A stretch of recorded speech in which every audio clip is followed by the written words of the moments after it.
আমার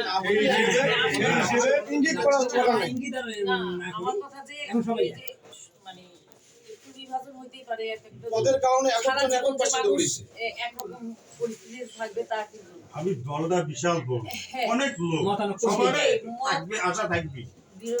বড় সংসারের মধ্যে কাজই হয়। ভাই ভাই ভাইদের মধ্যে ঝগড়াঝাটি হয়, কিন্তু এই যে এখন যেহেতু মনোনয়ন সবকিছু ঠিকঠাক হয়ে গেছে, আমরা চাবো যে সবাই আমরা এক। আমাদের মানে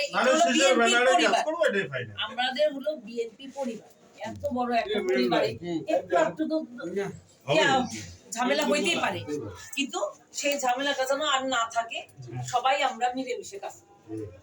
ঠিক আছে, কোনো কিছু যেন কেউ মন খারাপ নাই, কিছু নাই, হতে পারে মত পার্থক্য হতেই পারে।